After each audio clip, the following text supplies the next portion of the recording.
Saya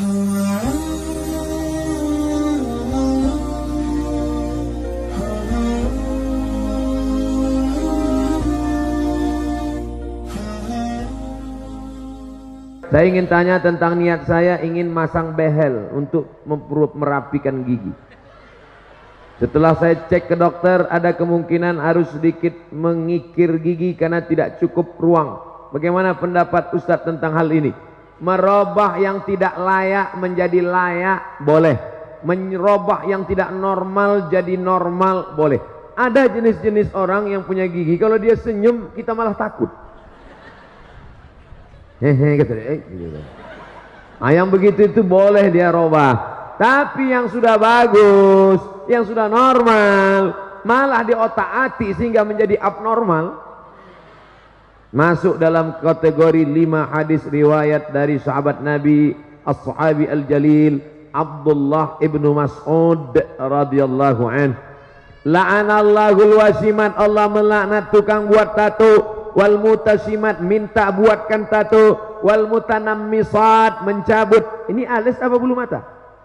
Mencabut alis, mengotak-atik alis, wal mutafallijat, mengotak-atik gigi, wal mughayyirat, yang kelima, lil husni, merubah ciptaan Allah untuk merasa lebih cantik. Setan mempermainkan dia. Kata setan, masukkan kresek ke wajahmu, dagu panjang, isinya kresek. Enggak kresek Ustaz, silikon. Silikon itu kan plastik. Kresek. Makanya kalau diperiksa wajahnya itu cuma 5% yang daging, lain kresek. Dagu plastik, hidung plastik. Suntik 2 bulan pertama cantik, masuk bulan ketiga dagu turun, hidung turun. Tinggal lo ambil sapu lidi. Nenek sihir. Sampai ini apa namanya yang di ujung ini? Bulu mata. Ini pun plastik juga, lentik, plastik. Ada orang bakar sampah, layu. Panas. Apa ini? Biarlah engkau cantik karena bekas air wudukmu. Engkau cantik karena cahaya Al-Quran dari matamu. Engkau cantik karena bekas solat tahajud. Siapa yang solat tahajud di waktu malam, cahayanya dijaga Allah sampai di waktu siang. Loh, itu anak alumni Darul Quran Mulia itu kok bercahaya wajahnya? Iya, bekas air wudhu. Emangnya aku tayamum? Oleh sebab itu maka orang yang selalu mengotak-atik wajahnya, sobek di sini, suntik di sini, isi di sini, itu dipermainkan setan. Wala udillannahum, aku sesatkan, wala umanniyannahum, aku buat mereka berilusi, berhalusinasi. Engkau makin cantik, engkau lebih cantik, engkau lebih cantik. Tapi sebenarnya dia saja yang merasa cantik, orang melihat dia malah takut. Saya melihat orang bagi operasi-operasi itu malah wajahnya mengerikan, menakutkan. Coba lihat di internet contoh beberapa artis barat, bule, yang wajah di hari tuanya amat sangat menakutkan akibat dari merubah-rubah ciptaan.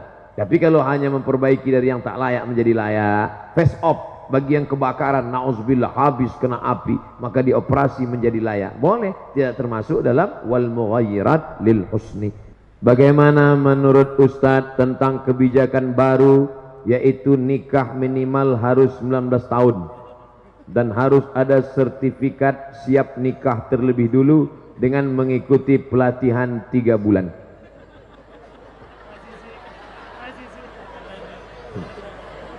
Saya bicara masa depan Indonesia, dia cerita nikah. Kalau saya tahu nikah itu lebih banyak baiknya daripada mudaratnya, kalau saya tahu nikah cepat itu bagus, pagi khitan, siang nikah. Tapi tentu Nabi juga bersabda, kata Nabi, man istata'a minkumul ba'ah, siapa di antara kamu yang sudah ba'ah. Ba'ah artinya al-qudrah, mampu secara finansial. Adik-adik, anak-anakku sekalian, kalian sekolah, kakak kelas kalian banyak sekarang. Ada di Turki, ada di Mesir, lebih 15 alumni Darul Quran Mulia di Kairo, Mesir. Saya waktu ke Mesir, anak-anak Mesir, adik-adik kelas nanya, Ustadz, kami gimana kalau nikah atau kuliah Pak Ustadz? Kuliah sambil nikah. Terus makannya gimana? Subsidi silang. Kamu dapat kiriman kan? Iya. Kamu dapat kiriman? Iya. Gabungkan APBD-nya. Cari yang siap dari nol. Di pom bensin dong Ustaz. Adinda, AA kan lagi belum kerja nih. Siap nggak makan sehari denganku? Jangankan makan sehari, Senin Kemis aja kita puasa kata dia. Tapi jangan lama-lama gitu. Nah, oleh sebab itu perlu kesiapan mental. Masalah perlu sertifikat sebelum nikah, ini memang dari dulu saya ngomong ke Bapak Kepala Kantor Wilayah Kementerian Agama Provinsi Riau dulu, namanya Pak Dr. Asyari Nur. Pak Dokter, ini sekarang banyak laki-laki nggak ngerti masalah nikah, dikit-dikit marah, satu hari sampai jatuh tolak 5. Pagi kopi terdatang lambat datang tolak 1, sambal terlalu pedas tolak 2, gulai kurang garam tolak 3. Nggak ngerti dia masalah nikah.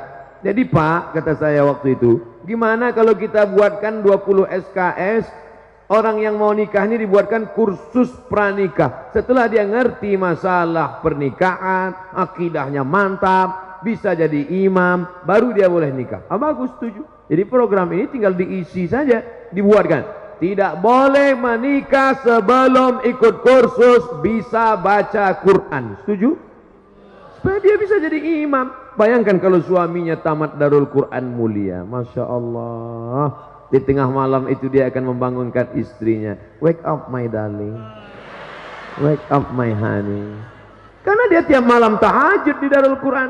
Dia pun salat, Allahu Akbar, Bismillahirrahmanirrahim, Ar-Rahman Allamal Quran, Khalaqal Insan,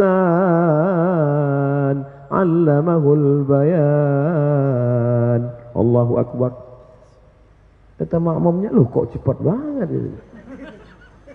Begitulah kalau suaminya alumni Darul Quran mulia. Tapi kalau yang nggak lulus sertifikat tadi, Allahu Akbar, sampai salam nggak bunyi. Imam silent. Na'udzubillah. Tapi masih syukur masih mau tahajud. Nah, jadi ini kita isi saja. Pelatihan 3 bulan bagus, tapi isinya harus diisi dengan pesan-pesan Islami. Suaminya pandai baca Quran, suaminya mesti sholat, ngerti masalah hukum tolak rujuk li'an khulu, ngerti masalah pembagian harta warisan. Ini banyak sekarang anak-anak kita yang perempuan ditipu, dibodohi sama suami yang nggak ngerti agama ini. Hei istriku, sejak kamu jadi suami, sejak kamu punya suami aku, maka segala surat tanahmu, surat mobilmu, semuanya milik aku. Karena sorgamu di bawah tapak kakiku. Ini pembodohan luar biasa. Oleh sebab itu 3 bulan pelatihan ini harus diisi dengan nilai-nilai kebangsaan, nilai-nilai keagamaan. Maka ini bagus sekali. Assalamualaikum Ustaz. Waalaikumsalam. Semoga antum selalu dalam lindungan Allah ya. 2150 santri mendoakan saya menembus pintu-pintu langit.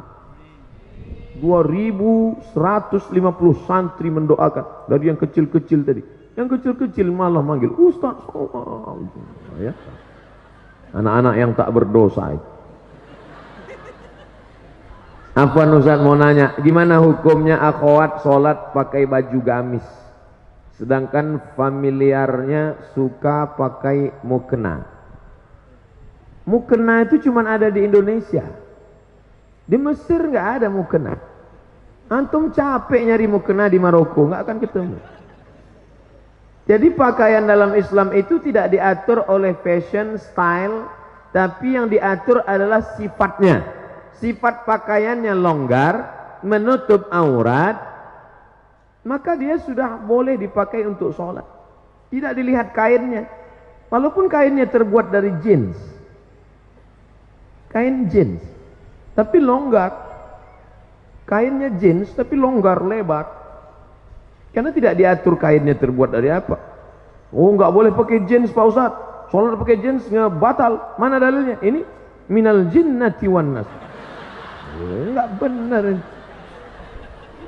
Nah, jadi jin yang nggak boleh itu kan jin sempit. Jin sempit yang sampai darahnya pun nggak mengalir. Dipakai jam 8, jam 9 pucat. Bertahan darah. Sampai menjerit itu paha. Tolong. Tolong. Itu nggak boleh. Coba lihat pakaian perempuan Jepang kimono. Kalau ada orang Jepang masuk Islam mu'alaf, sholat dia pakai kimono. Tertutup semuanya, longgar, sah sholatnya. Begitu juga dengan waktu saya dulu ceramah tinggal di hotel waktu di Taiwan. Sebenarnya saya mau ngasih tahu saya ceramah di Taiwan. Jadi saya lihat di dinding hotel itu ada gambar perempuan Cina, saudara kita Tionghoa, tapi yang zaman-zaman dulu ternyata bajunya panjang. Nonton nggak sinetron siluman ular? Itu bajunya panjang. Lama saya perhatikan, tinggal pakai jilbab aja dia. Panjang, longgar, tutup aurat. Tinggal pakai jilbab aja, sah untuk sholat. Ya, jadi agama Islam. Ya ayuhan nabi, wahai Muhammad SAW, qul li azwajika, katakan kepada istrimu, wa banatika, anak perempuanmu, wa nisa'il mu'minin, perempuan yang beriman. Bagaimana? Yudnina alaihinna min jalabibihinna. Panjangkanlah kain. Karena dulu mereka orang jahiliyah pakai kain, kepalanya ditutup, lehernya kelihatan. Pakai ke bawah tapi betisnya kelihatan. Turun ayat, turunkan leher tutup dan betis tutup sampai bawah. Maka sholat dia dengan demikian, sholatnya sah. Nah, ini tentang masalah menutup aurat. Apa ancaman bagi orang yang mengabaikan hafalan Quran? Sebagai peringatan bagi para hufaz untuk selalu menjaga hafalannya. Orang yang melupakan bacaan Quran nanti bangkit di padang mahsyar giginya hilang dalam keadaan ompong. Tapi hadisnya dhaif, tidak bisa dijadikan sebagai dalil dalam masalah akidah. Tapi hadis yang kuat tentang menyia-nyiakan hafalan Quran adalah termasuk bagian dari menyia-nyiakan agama Allah. Karena kata Nabi, taraktu fikum amraini, aku tinggalkan pada kamu dua perkara. Intamassakum bihima, kalau kamu pegang yang dua ini lan tadillu abada, kamu tidak akan sesat untuk selamanya. Kitab Allah, Al-Quran wa sunnati. Maka siapa yang menghafal Al-Quran berarti dia sudah menegakkan agama Allah, dan siapa yang melupakan berarti dia sudah merobohkan agama Allah. Oleh sebab itu, jangan gara-gara ini malah jadi takut menghafal Quran. Justru hafal terus dan terus mulazamah, terus istiqamah, ulangi hafalan, jaga hafalan, jaga pandangan mata. Syakautu ila waqi'in, aku melapor kepada Imam Waqi' su'a hifzi, tentang hafalanku yang jelek. Fa arsyadani ila tarkil ma'asi, Imam Waqi' memesankan padaku tinggalkan perbuatan maksiat. Li'annal ilma nurun, karena ilmu adalah cahaya. Wa nurullah la yuhdalil asi, tak mungkin Allah memberikan hafalan Quran pada orang yang kepalanya banyak perbuatan maksiat. Oleh sebab itu, ghaddul basar, tundukkan pandangan, jaga kehormatan, kemuliaan. Mudah-mudahan Allah menguatkan hati hafalan anak-anakku sekalian. Amin ya rabbal alamin. Apa pendapat, bagaimana tanggapan Ustadz tentang kaum Freemason? Freemason Yahudi, tidak membawa agama, tapi yang dibawanya adalah pemikiran pluralisme, semua agama benar, semuanya selamat. Jangan tanya akidahnya, yang penting orangnya baik, yang penting orangnya sopan. Jangan tanya agama, jangan tanya akidah. Dalam Islam justru lain asyrakta, kalau kau syirik, la yahbatanna amaluka, semua amalmu tidak bermakna. Wa qadimna ila ma amilu min amalin, semua amal kamu nanti akan didatangkan, ini sedekahmu, ini wakafmu, ini infakmu, tapi kemudian dijadikan amal itu haba'am mansura, seperti debu yang dihembus angin. Dalam Islam pokok pangkal pertama yang penting adalah akidah. Dalam Islam baik pun orang kalau akidahnya tidak benar. Wa may yabtaghi ghairal islami dina, siapa yang mencari agama selain daripada Islam, falan yuqbala minhu, dia tidak akan diterima, wa huwa fil akhirati minal khasirin. Laki-laki kalau mau mencari perempuan yang dilihat agamanya, tungkahul mar'atu li arba', perempuan dinikahi karena 4, 5 liha, karena hartanya, wali hasabiha, karena keturunannya, wali jamaliha, beautiful. Tapi yang dipandang, coba lihat yang keempat, fazfar bidzatid din, lihatlah agamanya, taribat yadaka, kau akan selamat. Perempuan kalau memandang laki-laki, walinya, bapaknya, kakeknya, abangnya, adiknya, pandang laki-laki apa? 2, idza ja'akum man tardawna dinahu, kalau kau lihat ada laki-laki baik agamanya, wa khuluquhu baik akhlaknya, fazawwijuhu, nikahkan anakmu, adikmu dengan dia. Yang pertama dilihat dari laki-laki agama, yang dilihat dari perempuan agama. Jadi sekarang kalau ada Freemason mengatakan agama nggak penting, yang penting dia orangnya baik, yang penting gajinya besar, yang penting mobilnya mewah. Oh, nggak bisa begitu. Iya kalau mobilnya cash, kalau kredit. Ustadz, jika kita punya utang, wah ini udah cerita utang nih, belum dibayar. Ketika kita ingin membayarnya, kita tidak tahu di mana orangnya berada. Alhamdulillah. Bagaimana cara kita untuk membayar utang tersebut? Cari dia. Di mana nyarinya Pak Ustadz? Google.com. Sekarang dengan adanya teknologi mudah sekali mencari. Saya berapa kali cari teman SD, teman sekolah, teman pesantren, saya cari di FB ketemu. Efek positifnya bisa silaturahim, tapi ada juga efek negatifnya. Banyak yang CLBK. Cucian lama belum kering. Tadi saya buat undangan reuni. Ustaz Somad tolong umumkan acara reuni anak SMEA. Hai saudara-saudara alumni SMEA sekolah anu, jangan lupa hadiri reuni pada tanggal sekian. Reuni tetap sambung silaturahim. Awas, jangan CLBK, waspadalah. Nah, oleh sebab itu reuni-reuni bagus, ya kan? Iya kata anak Ustaz. Nah, cari dia. Kalau sudah dicari nggak juga ketemu ahli warisnya, ternyata dia sudah meninggal, anaknya ada, bayar ke anaknya. Anaknya juga nggak ada lagi Pak Ustadz. Maka hitung berapa hutangmu dulu, hitung menurut harga emas tahun 80 1 gram berapa. Kalau 1 gram sekarang 500.000, ikut. Dulu kamu hutangnya berapa? Kalau dihitung emas 2 gram Pak Ustadz, waktu itu berapa? 25.000. Sekarang 2 gram emas sudah 1 juta. Jangan bayar 25.000, karena 25.000 sekarang dengan dulu inflasi, harga tidak stabil. Yang stabil itu emas. 2 gram dulu berarti 1 juta sekarang. Bayarkan. Kemana bayarnya? Lembaga yang dinikmati orang banyak. Di mana itu Pak Ustadz? Yang paling berkah para penghafal Quran, serahkan ke Darul Quran Mulia untuk pembangunan masjid. Kalau Darul Quran mau nerima. Bisa jadi Darul Quran Mulia nggak mau nerima. Pak, saya mau membayar hutang. Sudah kamu cari? Sudah. Hutang apa ini? Dulu Pak. Hutang apa? Saya malu mau cerita. Masalah apa? Dulu makan bakwan sering bayar. Kalau cuman bakwan jangan bawa ke Darul Quran. Terlalu kecil, brother. Serahkan ke lembaga yang dinikmati orang banyak. Apa itu? Panti asuhan, pondok pesantren, pembangunan masjid, panti jompo.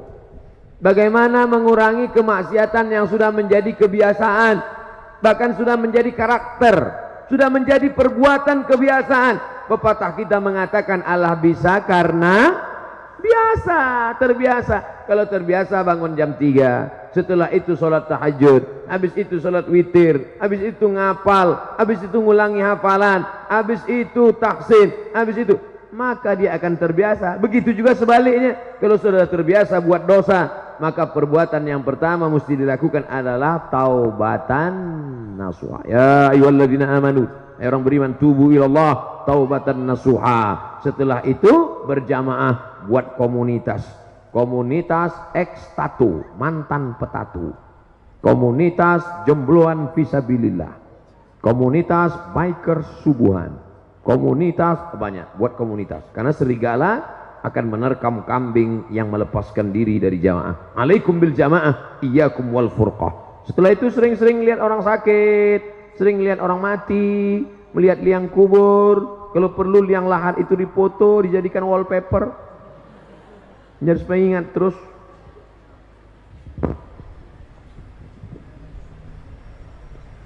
Menyikapi konflik Suriah. Ketika kita berdoa, kita harus berdoa seperti apa? Soalnya perang melibatkan pihak yang sangat banyak, kita tidak jelas. Allahumma ansuril Islam wal muslimin. Tolonglah saudara kami orang Islam muslimin. Waqdhulil kafarata wal musyrikin. Hinakan orang kafir dan orang musyrik.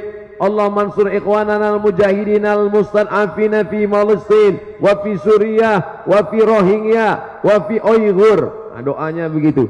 Minta tolong hamba-hamba Allah yang teraniaya. Dan jangan sangka Allah itu robot. Nah, ini perlu akidahnya benar. Masa iya Allah tak bisa membedakan mana hak, mana batil, mana orang betul, mana orang batil. Jadi jangan sangka, salah nanti salah alamat doa saya Pak Ustaz. Enggak. Minta sama Allah menolong mustad'afin yang teraniaya. Allah menolong orang yang lemah. Allah menolong orang yang terzalimi. Sudah muncul Imam Mahdi. Apa betul Pak Ustaz? Ketika Habib Umar bin Hafiz datang 2 tahun yang lalu, kebetulan saya ikut dialog, diminta sebagai pembawa acara. Ada yang nanya, Habib Umar, ya, Imam Mahdi udah lahir apa belum? Kata Habib Umar, ente nggak perlu cari-cari kampungnya di mana, dia udah lahir apa belum, di rumah sakit mana, tahun berapa. Yang perlu dipersiapkan adalah iman dan amal soleh supaya bisa membedakan mana yang asli, mana yang palsu. Man qara'a surat Al-Kahfi, siapa yang baca surat Al-Kahfi yaumal Jumu'ah, hari Jumat, sore Jumat, petang Jumat, malam Jumat, adha'alahu min nur, Allah berikan dia cahaya ma bainal jumu'ataini. Siapa yang menghafal awal 10 surat Al-Kahfi di Darul Quran mulia, mereka bukan menghafal awal Al-Kahfi, ujung Al-Kahfi, bukan cuma malam Jumat, tiap hari mereka membaca. Maka andai datang nanti mengaku-ngaku Imam Mahdi, datang nanti Dajjal, maka yang paling bisa membedakan insyaallah anak-anakku dari Darul Quran mulia. Amin. Kenapa mereka bisa membedakan? Karena mereka diberikan cahaya oleh Allah. Man lam yaj'alillahu lahu nuran fama lahu min nur. Siapa yang tidak diberikan cahaya maka tak mungkin dia bisa membedakan. Makanya di antara doa Nabi, Allahumma ja'al fi qalbi nura wa fi sam'i nura wa fi basari nura wa an yamini nura wa min yasari nura min amami nura min khalfi nura min fawqi nura min tahti nura. Kenapa minta cahaya? Supaya bisa membedakan mana Al-Masih asli, mana Al-Masih Dajjal, mana Imam Mahdi, mana Imam Mahadi. Banyak sekarang ngaku-ngaku Imam Mahdi, macam-macam bentuknya.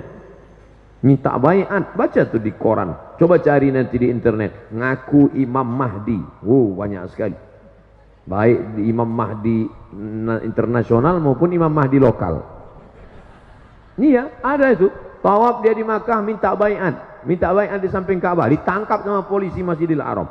Masa iya Imam Mahdi bisa ditangkap? Tentang Al-Quran dan musik, saya pernah baca tulisan semakin banyak musik, semakin banyak lagu musik yang kita hafal, semakin banyak hafalan Quran kita yang hilang. Apa betul itu Pak Ustadz? Musik yang melalaikan. Wa minan nasi man yashri lahwal hadis. Ada sebagian manusia membeli lahwal hadis. Lahwal hadis yang dimaksud itu kata Imam Mujahid. Mujahid itu murid dari Imam Abdullah bin Abbas. Abdullah bin Abbas adalah murid Nabi Muhammad SAW yang banyak riwayatnya dalam tafsir Imam Abu Ja'far Ibnu Jarir At-Tabari. Murid Ibnu Abbas itu Mujahid, Ad-Dhahhak, Ikrimah, paling banyak riwayat. Karena doa Nabi untuk Abdullah bin Abbas, Allahumma faqihhu fid din wa 'allimhu ta'wil. Makanya disusunlah tafsir Tanwirul Miqbas, kumpulan tafsir Abdullah ibn Abbas. Abdullah bin Abbas radhiyallahu anhuma. Nah, apakah musik bisa melalaikan hati dalam Al-Quran? Dari Al-Quran? Ya. Karena kalau orang hafal lagu, itu pasti terngiang-ngiang dia. Saat mau tidur malam, ayatnya kalah. Yang diingat itu musik pas mau tidur malam.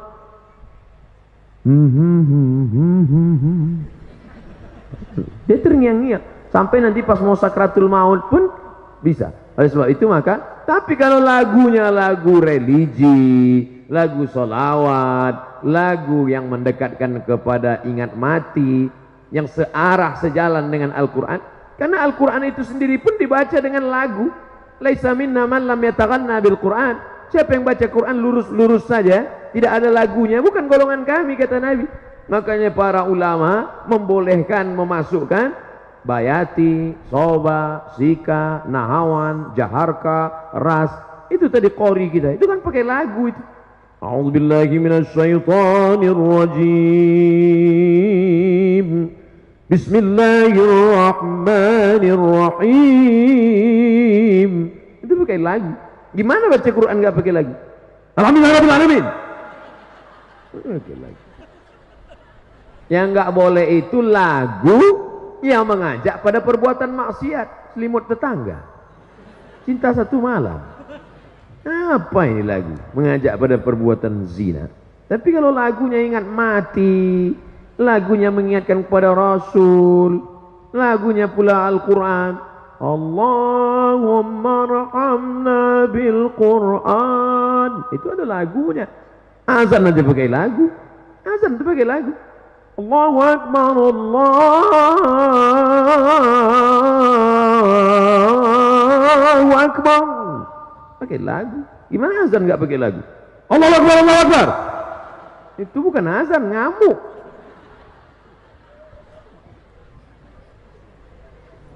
Jadi jangan sampai anak-anakku mendengarkan lagu-lagu musik-musik yang melalaikan dari Allah, karena dia akan membuat terngiang-ngiang dalam telinga, mengigau di waktu malam, bahkan lagu. Jangan. Tapi insya Allah kalau di pesantren, insya Allah dia selamat, karena dia tidak pakai handphone, dia tidak nonton TV. Kalaupun menonton, hanya tontonan yang bisa dijadikan sebagai tuntunan. Sedangkan yang melalaikan tidak mungkin. Tolong nasihati kami para santri. Udah dari tadi nasihat terus. Tentang bahaya pacaran. Gimana mau cerita bahaya pacaran? Orang lihat perempuan aja enggak. Lihat perempuan aja pas saya datang ini. Makanya banyak yang berharap saya sering-sering datang. Sering-seringlah datang ke sini Ustaz, biar kami bisa ketemu lagi. Oke, kita bicara sebagai orang yang dewasa, bukan anak-anak. Laki-laki membonceng perempuan, pergi sana, pergi sini, bonceng sana, bonceng sini, masuk angin, gembung. Maaf beribu maaf Pak Kiai, mungkin tidak sopan, tapi saya perlu ceritain itu anak-anak kita. Yang muntah-muntah laki-laki apa perempuan? Perempuan. Kalau hamil yang melahirkan laki-laki apa perempuan? Perempuan. Yang hilang kehormatannya laki-laki apa perempuan? Perempuan. 9 bulan 10 hari kemana-mana, perempuan. Laki-laki enak aja. Tertulis di botol, do not accept if cell is broken. Jangan terima botol kalau segelnya rusak. Laki-laki apa perempuan? Perempuan. Oleh sebab itu jangan pacaran, karena kalian yang rugi. Laki-laki ini enak aja deh. Oleh sebab itu maka, tapi kalian yang laki-laki, ingat, kalian yang sekarang mempermainkan perempuan, 20 tahun lagi kalian akan punya anak perempuan. Anak kalian perempuan, istri kalian perempuan. Hati-hati, hati-hati. Apa yang kalian lakukan hari ini akan berbalik kepada kalian di masa akan datang. Waspadalah. Mudah-mudahan kajian kita malam ini menjadi amal soleh, insya Allah.